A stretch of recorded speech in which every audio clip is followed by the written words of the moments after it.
Hello, all of you beautiful beings, and welcome to the show.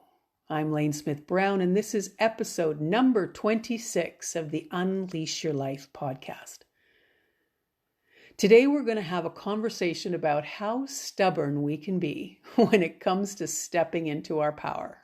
Yep, more self-sabotage, because the more examples you see, the better off you'll be. And that was just a wee bit of poetry to start the show.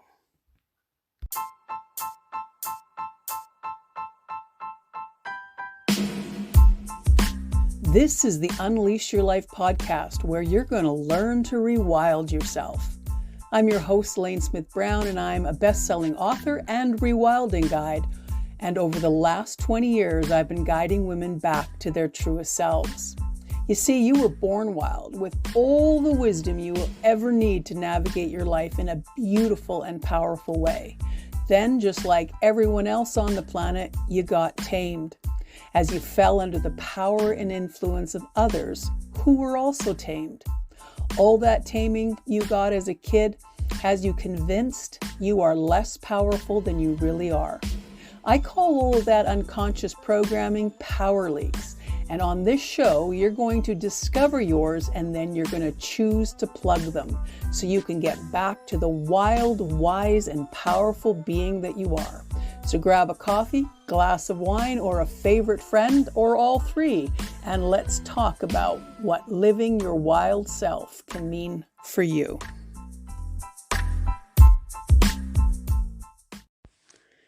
All right, if you're new here, buckle up and enjoy the ride. I'm really glad you stopped by, and I hope you're going to stick around. And for those of you who are returning, thanks. Thanks for coming back, and thanks to those of you who are sharing these podcasts with your friends. Do you get that makes you a partner in this work? I offer something freely, you take something freely, then you give it away freely. And you get something back for that, energetically speaking. Just like I get something for it, energetically speaking. I don't know exactly what that will look like for you, but the more you do it, the more you're going to recognize it. It's called reciprocity, and it's how shit gets done, energetically speaking. If all you do is take, then you don't get to participate in the receiving. There's parts of my life where I learned that way later than I wished I had. So I've been catching up. It's so simple. Like something, love something, comment on something, or share something. It doesn't cost you a thing, but it's absolutely opens you up to receiving blessings. I now know that for sure. So for those of you subscribing or sharing what you've learned here, I have a full heart of gratitude for you. This is how our world will evolve into the next iteration of itself. So don't miss your opportunity to keep that momentum going. If you're hearing something on these shows that changes you, moves you, prickles you, exasperates you, challenges you, makes you laugh, and most of all, shows you how valuable you are and how full of meaning and purpose your life is, and what a great place you have in the world, be sure to share. You know what? I might just make this my new outro. And on that note, let's get on with the show. So how's this for a start? I got dumped on a farm in the middle of the prairies, nearly 1,000 miles away from my home. That sounds a bit dramatic, doesn't it? Too bad it's completely true. I was in a relationship that I had talked myself into, and it was unraveling at breakneck speed. Now, I have always been a really independent woman. I have never gravitated towards relationships to make myself feel more comfortable or validated. I actually enjoy my own company. Then, pretty much out of the blue in my mid-30s, I decided to commit to a person I barely knew. Yep, we can do some crazy ass shit sometimes at any age. You see, someone had convinced me that my tendency towards choosing to be alone was because I was afraid to get close to anyone, really close. And because I was a little insecure on that particular issue, I was willing to believe the idea. It actually had some merit. So even though I had significant reservations about this person, I jumped in fully. And even from that precarious start, I intended to be with her forever. She was enormously funny, charismatic, talented, and kind. Everyone seemed to love her. The first 6 months were fun, and then suddenly it wasn't.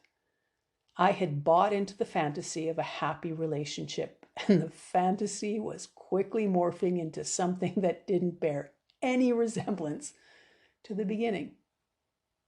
Has that ever happened to you? This all has a happy and surprising, twisty little end, so don't lose hope and stick with me here, okay? In our second year together, during a tremendously volatile time, we decided to buy a piece of country property together. In hindsight, it was clearly a last-ditch effort to salvage what was left of our connection. It was a project that we naively assumed would bring us closer together. It didn't. Those kinds of solutions rarely do. We opted for a formal separation. I took off to the country property because I had the flexibility to work from home, and she stayed in our city home to be closer to her job. I knew within a couple of weeks that she and I would never be together again. So I hunkered down and began the work of making peace with the fact that I was now living in the middle of nowhere. Never my dream or choice. It's just the way things worked out. In front of me was a house with only potential and nothing else. It was awful. Add to that a 5-acre yard with 3-foot-high grass straight up to the front door. I didn't have a stitch of equipment except a regular push mower and a rake. And I had no frame of reference for living in the country. I could write a 1,000-page book on this chapter of my life, but I'll keep it really concise for now.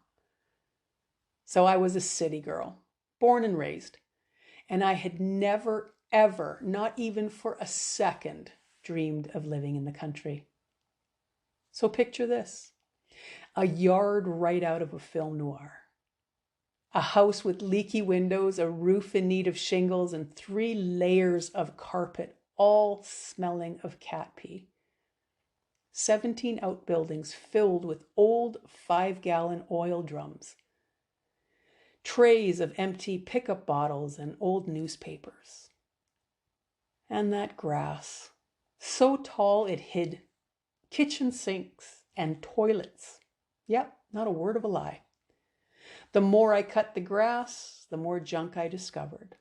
Reams of rusty barbed wire and rotted fence posts, kids' toys and old planting beds, all long forgotten. I learned to run a chainsaw so I could clear out the deadfall in the tree line that was about half a mile long and hadn't been paid attention to for, I'd guess a decade. Everything was a mess. And I was way over my head. I was living in my own life metaphor.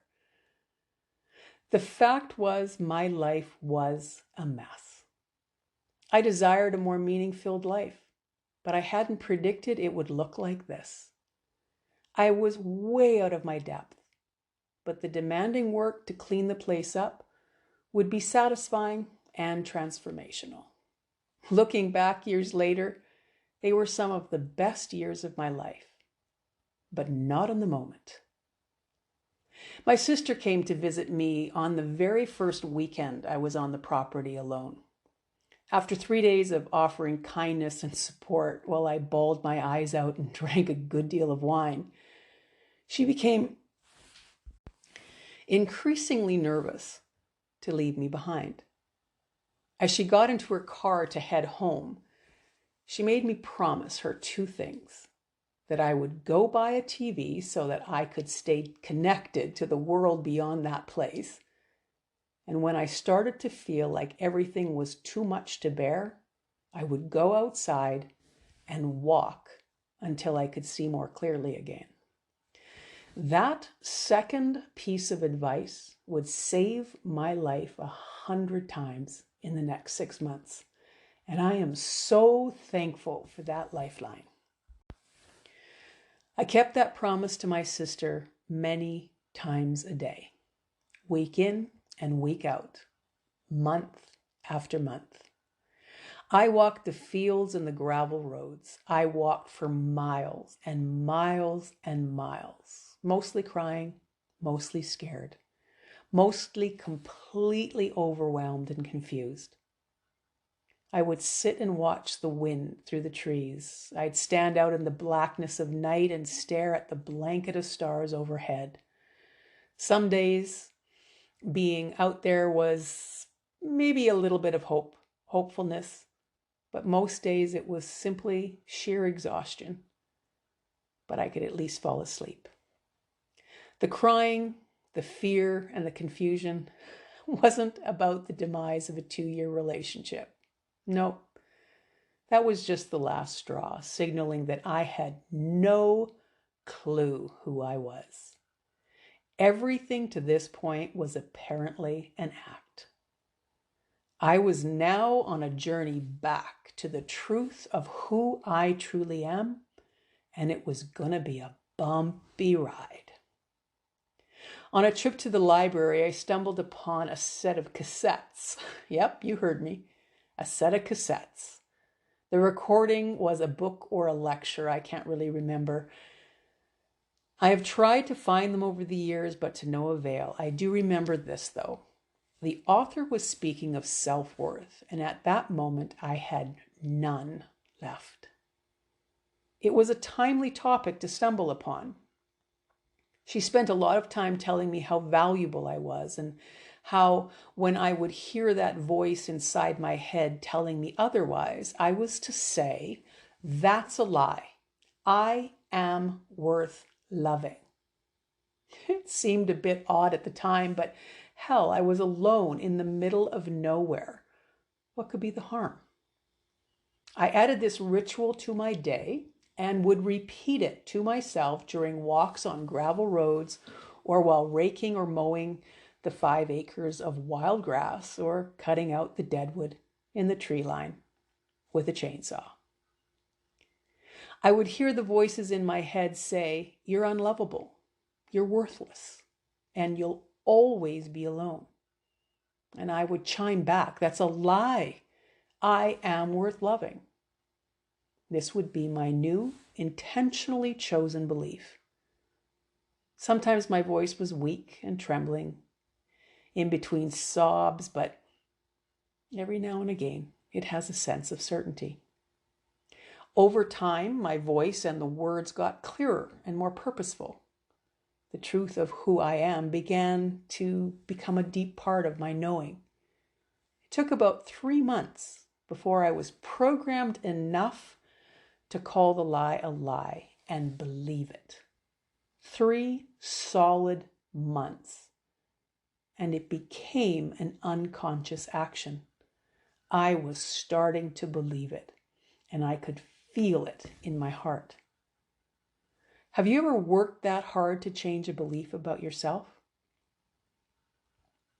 I started to become comfortable with the knowledge that I am an amazing person, placed on this earth for a wonderful experience.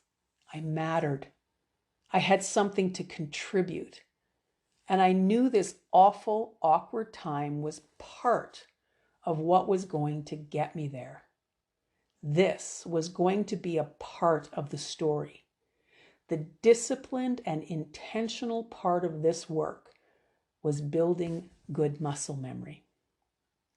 In my state of newly found, sometimes fleeting balance, I got on with my life. I took on new clients. I read tons of books. I exposed my mind to all kinds of life-transforming ideas. And I kept my word to my sister and spent as much time in nature as I could. For another 2.5 years, I would continue a self-directed course I called Becoming Me. And the return on that investment would be 1,000-fold. By the middle of the 3rd year, the property really began to take shape. As I cleared away the junk, I cleared away my own baggage. I soon felt confident enough to put myself out there to find love again. I had become clearer. I knew I had become the kind of person I wished to draw to myself. I had grown into a confident, trustworthy, powerful, kind, gentle, and loving being. Most importantly, I understood that I was worth loving because I truly loved myself. I received an email from someone on an online dating site. For whatever reason, I didn't respond. Weeks later, on a completely different dating site, I sent an email to a woman with no picture or profile, just a tagline that caught my attention: Love the land.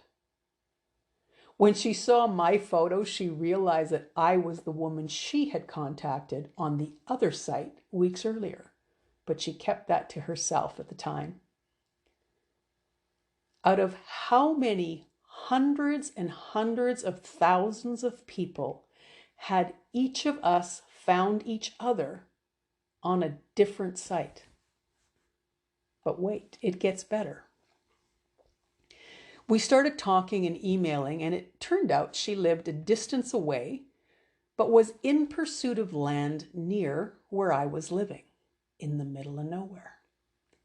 You see, ever since she was 4 years old, she had had a dream that one day she would own her own farm and have her horses. Our conversations were easy, and she was very funny.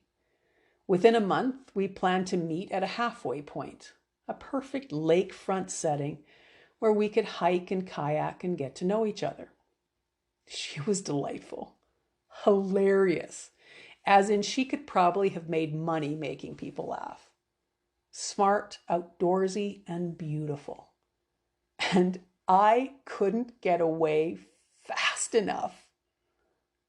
We laugh about it now, but it was such a crazy, irrational response. Here I had done my work and prepared myself for this type of moment. And standing right in front of me was the perfect match. Yet every instinct in me said, "Run, Lane, run!" You see, although I thought I was ready, my ego freaked out. But this time, it wasn't a feeling of unworthiness. My subconscious could feel that this particular relationship would demand all of me. This would be the most transforming relationship of my life, and it would be work. It would mean changing even more, getting to know myself even more, and trusting someone more than I had ever trusted anyone in my whole life. As much as I wanted it on a conscious level, my ego brain was scared beyond belief. Somewhere in the depth of my being was the knowledge that this is what I had been waiting for my whole life, and my ego did not want to pay the price. I ran away so quickly and with such intent, letting her know I would not be back. And just to make an even more dramatic point, I rammed my kayak right through my windshield and gave it a big, deep crack. She, on the other hand, knew my reaction was just a hiccup. Completely confident, she went home and told her friends, she'll be back. Not out of any sense of arrogance, but from a deep intuitive knowing. Now, fast forward 4 months. I knew it was September when she was planning to be traveling out my way to look at some parcels of land. So I invited her to come over for dinner if she was anywhere around my place. Although I consciously had no ulterior motive other than kindness and perhaps an awkward way to apologize for my crazy-ass response to her at our first meeting, the second encounter would go in a surprisingly unexpected direction. She drove onto the property in a vintage camper van. When she spilled out with 2 dogs, it was all déjà vu for me. I had been exactly at this place in this scene before.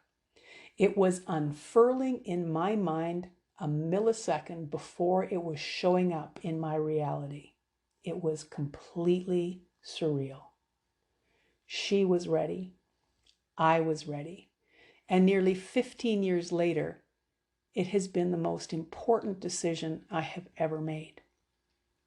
I said yes to going deeper on my spiritual walk than I ever thought possible. I laugh more each day than I have ever laughed before. I am loved more profoundly than I thought imaginable. I could go on, but suffice it to say that it has been both the easiest and most difficult relationship I have ever experienced. Callie wouldn't be here if I hadn't done my work. And I wouldn't be here if she hadn't done hers. We are 2 people fully cognizant of their own value and self-worth who have come together to live a portion of their life. 2 whole people deciding to share part of their journey together. The last 3 months, instead of running away in my mind, I dug in to find out why I had been so scared at our first encounter. I let go of all the reservations.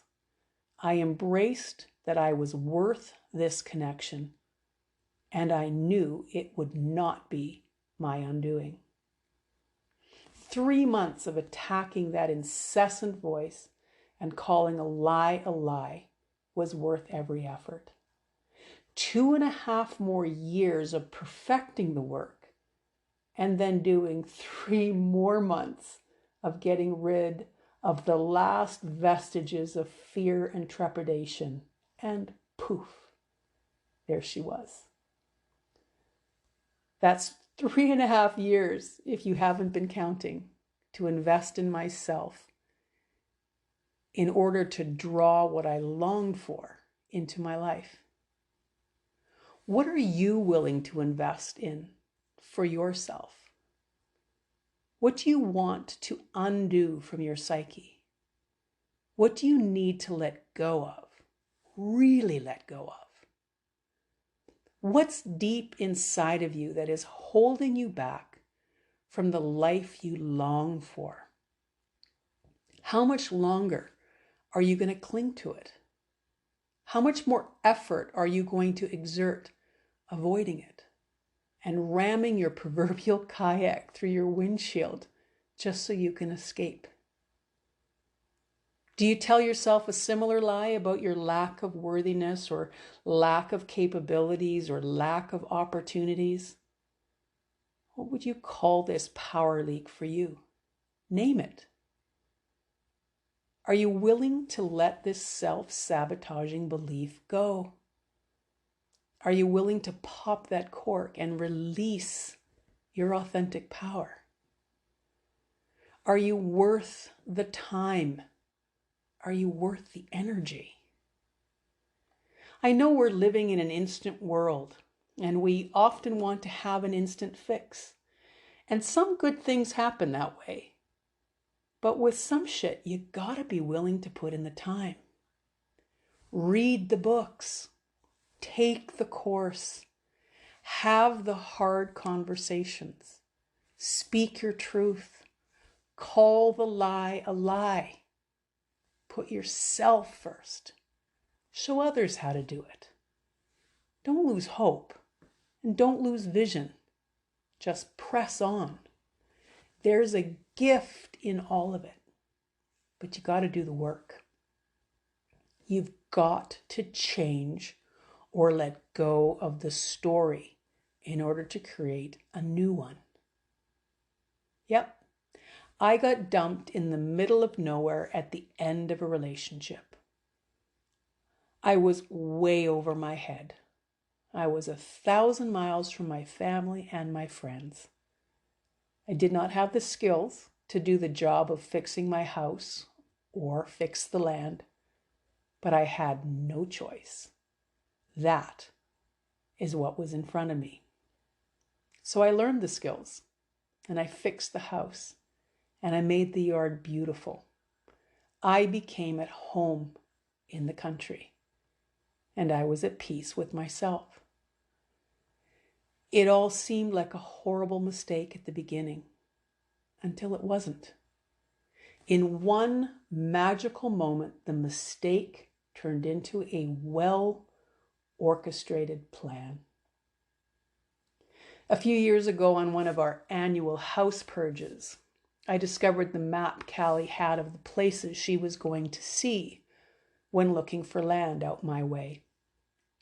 Keep in mind, she had absolutely no idea where I lived when she booked those appointments. On the map were 3 circles. My property was at the very heart of the center circle. Don't tell me divine intuition isn't a show-off, because she is. And it's a beautiful thing.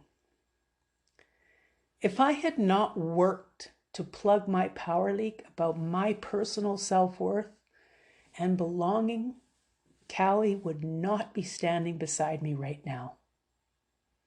So beautiful, what do you need to pay attention to today? That's it for today.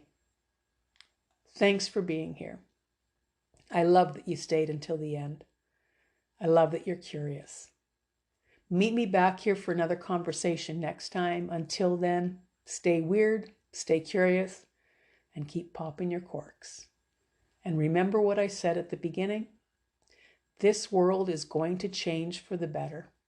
The more of us that are doing this work. So, if you feel blessed, then bless others by doing your part to spread the word. 3 cheers for reciprocity and getting into the energetic flow of abundance. Ta for now.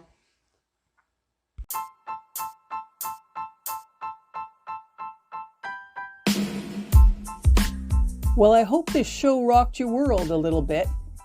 If you want additional resources, check out the links in the show notes or at lanesmithbrown.com. Before you go, please subscribe to this podcast. It's how we get these tools into the world, and this world needs more wild women standing in their authentic power.